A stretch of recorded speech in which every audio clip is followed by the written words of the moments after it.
Assalamualaikum warahmatullahi wabarakatuh. Selamat pagi anak-anak, gimana kabarnya? Alhamdulillah, pada hari ini kita dapat berkumpul kembali di dalam kelas. Oke, hari ini siapa saja yang tidak hadir? Oke, ada yang masih ingat tidak? Hari ini kita belajar apa? Oh iya, hari ini kita akan belajar tentang pengertian surat lamaran pekerjaan dan jenis dan fungsi surat lamaran pekerjaan. Anak-anak peserta didik, ada yang tahu apa itu surat lamaran pekerjaan? Yang tahu apa itu pengertian surat lamaran pekerjaan?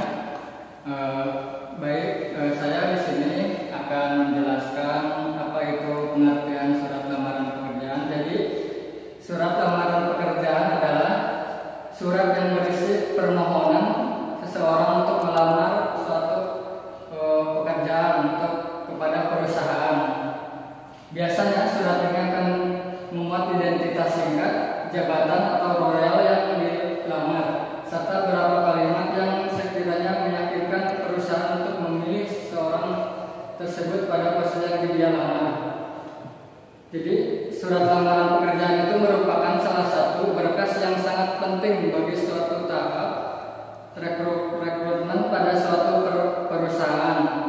Bagian human atau HRD perusahaan akan mengetahui posisi yang akan calon pekerja dapatkan.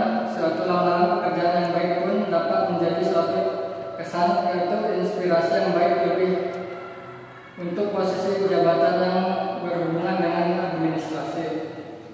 Jadi harus kalian ketahui bahwa surat lamaran pekerjaan merupakan hal yang berbeda dengan kurikulum vitae atau CV atau daftar riwayat hidup. Jadi CV merupakan suatu berkas yang membuat data informasi tentang kehidupan seseorang, baik itu riwayat pendidikan, prestasi, dan skill dari pemiliknya. Jadi surat ini dapat dibaca untuk siapa saja dari perusahaan mana saja dan informasinya bersifat general. Jadi surat lamaran pekerjaan itu berbeda dengan CV. Oke, sebelum lanjut ke materi yang selanjutnya, apakah ada yang ingin ditanyakan tentang seputar surat lamaran pekerjaan? Baik, jika tidak ada yang ditanyakan atau sudah mengerti, selanjutnya yaitu sistematika surat lamaran pekerjaan. Yang pertama yaitu menulis tempat dan tanggal surat pembuatan surat.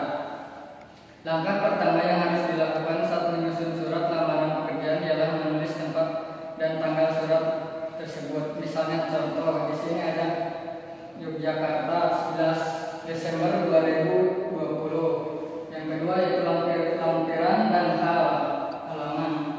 Memberitahukan kepada banyak lampiran yang disertakan, misalnya lamaran dilengkapi dengan identitas dan kualifikasi pelamar sebanyak 4 lembar, maka contohnya sebagai berikut, yaitu contohnya seperti ini.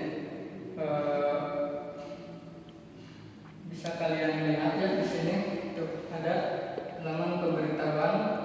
Di sini ada alamat surat yang akan dituju.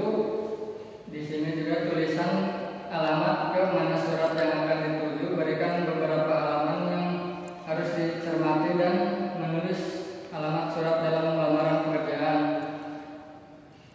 Di sini juga ada sebagai contoh surat resmi. Di sini contohnya yaitu yang terhormat dari pimpinan PT Suka-Suka Jalan Menghubungi nomor 12 Jakarta. Di sini merupakan salah satu ucapan hormat yang bisa dimulai ungkapan dengan hormat untuk memulai surat lamaran pekerjaan secara formal. Contohnya seperti ini, dengan hormat, berdasarkan informasi lowongan pekerjaan yang telah disebarkan melalui situs Google, saya bermaksud mengajukan lamaran pekerjaan pada Bapak atau Ibu. Oke, yang selanjutnya yaitu di sini ada isi surat lamaran pekerjaan terdiri dari hal berikut. Yang pertama itu ada identitas diri. Di sini identitas diri atau nama, tempat tanggal lahir, pendidikan, dan nomor HP atau nomor email. Di sini juga tuh ada tempat tanggal lahir, ada pendidikan, ada riwayat pendidikan. Di sini ada tempat tanggal lahir, ada pendidikan, terakhir ada alamat rumah, ada nomor HP atau nomor email yang berisi keterangan mengenai alasan pengirim atau pelamar untuk menulis surat. Di sini lowongan pekerjaan akan meminta beberapa dokumen persyaratan, misalnya meliputi ijazah atau kartu tanda penduduk hingga fotokopi dan foto KTP. Di sini yang terakhir yaitu penutup. Buatlah sebuah penutup yang menulis dalam surat lamaran pekerjaanmu. Jangan lupa untuk mengucapkan terima kasih atau salam terima kasih kepada perusahaan atau HRD tersebut. Contohnya, demikian surat permohonan yang pekerjaan ini saya buat. Besar harap saya untuk diberi kesempatan mengikuti seleksi wawancara agar saya dapat menjelaskan potensi yang ada pada diri saya. Atas perhatiannya saya ucapkan terima kasih. Salam penutup, tanda tangan, dan nama lengkap kalian. Jadi nama lengkap, tanda tangan kalian harus dicantumkan dalam surat lamaran pekerjaan ini. Contohnya ini, seperti ini. Ada di sini format saya, tanda tangan. Nah, seperti itu. Oke, sebelum lanjut pada materi selanjutnya, apakah ada yang ditanyakan mengenai surat lamaran pekerjaan? Tidak hanya itu saja, di sini ada jenis surat lamaran pekerjaan. Jadi yang pertama itu surat lamaran pekerjaan yang digabungkan dengan riwayat hidup, kurikulum vitae, atau dalam cara ini riwayat hidup termasuk isi surat karena isinya berupa gabungan. Cara ini juga disebut dengan model gabungan. Jenis yang kedua yaitu surat lamaran yang dipisahkan dari riwayat hidup. Dalam cara ini riwayat hidup merupakan lampiran dan cara ini tersebut dengan model terpisah. Di sini juga ada fungsi surat lamaran pekerjaan.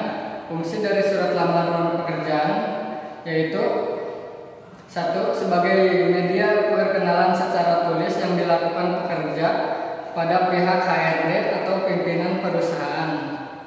Yang kedua, membuat pihak HRD mengetahui siapa kita dan posisi apa yang kita lamar. Yang ketiga, surat lamaran kerja biasanya akan dicantumkan dari mana calon pekerja memperoleh informasi seputar lowongan pekerjaan. Dengan ini, perusahaan pun dapat melakukan evaluasi platform dalam yang mana sekiranya lebih efektif dan dalam calon pekerja. Yang keempat, terakhir, surat lamaran pekerjaan biasanya akan memberikan informasi terkait lampiran apa saja yang calon pekerja sertakan bersama dengan dokumen. Dengan begitu, perusahaan dapat memastikan lampiran calon pekerja telah lengkap dan tidak ada yang tercecer. Di sini ada contoh surat lamaran pekerjaan. Apa saja yang harus dicantumkan dalam surat pekerjaan? Apakah ada yang tahu? Nah, jadi seperti ini. Dalam surat lamaran pekerjaan yang harus kita cantumin itu yaitu nama kita, tempat tanggal lahir, pendidikan terakhir, terus alamat rumah kita, nomor HP, dan email. Di sini juga sebagai bahan pertimbangan terdapat beberapa lampiran dokumen yang saya serta bermanfaat dengan surat lamaran kerja ini. Yang pertama, CV, resume kerja, slip gaji terakhir, fotokopi ijazah terakhir, fotokopi transkrip nilai, fotokopi KTP, fotokopi NPWP, pas foto ukuran 4x6 lebar 5 lembar, surat pengalaman kerja. Demikian surat lamaran kerja ini saya buat. Besar harapan saya agar bisa segera bergabung di PT tersebut. Nah, itu dia murid-murid. yang harus kita cantumkan di dalam surat lamaran pekerjaan. Apakah ada yang ditanyakan? Oke, itulah gambaran dari surat lamaran pekerjaan. Untuk selanjutnya materi minggu depan yaitu kita akan membahas tentang sistematika surat lamaran pekerjaan. Dari sini kita harus bisa menerapkan apa itu CV, apa itu surat lamaran pekerjaan. Kita harus dapat membedakannya. Baik, itu saja yang bisa saya sampaikan dalam pembelajaran hari ini. Untuk minggu depan kita harus lebih giat lagi belajar, harus rajin lagi baca supaya kita tidak lupa materi yang akan bahas minggu depan. Mungkin sekian dari saya. Assalamualaikum warahmatullahi wabarakatuh.